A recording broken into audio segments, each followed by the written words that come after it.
പ്രധാനമന്ത്രി നരേന്ദ്രമോദിയുടെ ചായവാല പശ്ചാത്തലം വീണ്ടും കോൺഗ്രസിന്റെ പരിഹാസങ്ങൾക്ക് ഇരയായിരിക്കുകയാണ്. ഇത്തവണ കളി തുടങ്ങിയത് കോൺഗ്രസ് നേതാവ് രാഗിണി നായക് മോദി റെഡ് കാർപ്പറ്റിൽ കെറ്റിലുമായി ചായ വിളമ്പുന്ന വീഡിയോ പങ്കുവെച്ചുകൊണ്ടാണ്. ഇനി ആരാണ് ഇത് ചെയ്തത് എന്ന ചോദ്യത്തോടെ രാഗിണി നായക് പോസ്റ്റ് ചെയ്ത വീഡിയോയിൽ അന്താരാഷ്ട്ര പതാകകൾക്ക് മുമ്പിൽ പ്രധാനമന്ത്രിയെ അനുകരിക്കുന്ന രൂപം ചായ ബോലോ ചായ എന്ന് വിളിച്ചു ചോദിക്കുന്നു. മുൻപ് രേണുക ചൗധരി പാർലമെന്റിൽ ചിരിച്ചതും മണിശങ്കർ അയ്യർ നീചാത്മി എന്ന് വിളിച്ചതും കോൺഗ്രസ് മറന്നുപോയോ എന്നാണ് BJPയുടെ പക്ഷം.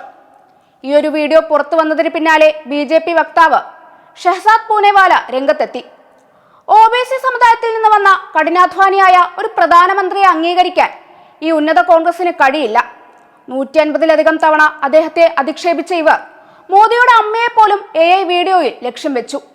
ജനം ഇതൊന്നും മറക്കില്ല എന്നും അദ്ദേഹം കൂട്ടിച്ചേർത്തു.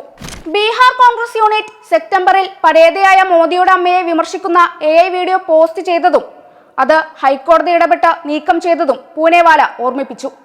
ചായപാത്രം രാഷ്ട്രീയ ആയുധമാക്കുന്ന ഈ കാഴ്ച തെരഞ്ഞെടുപ്പ് അടുക്കുമ്പോൾ BJPക്ക് തങ്ങളുടെ പാവപ്പെട്ടവരുടെ നേതാവ് എന്ന പ്രതിച്ഛായ വീണ്ടും ശക്തമാക്കാൻ അവസരം നൽകിയിരിക്കുകയാണ്.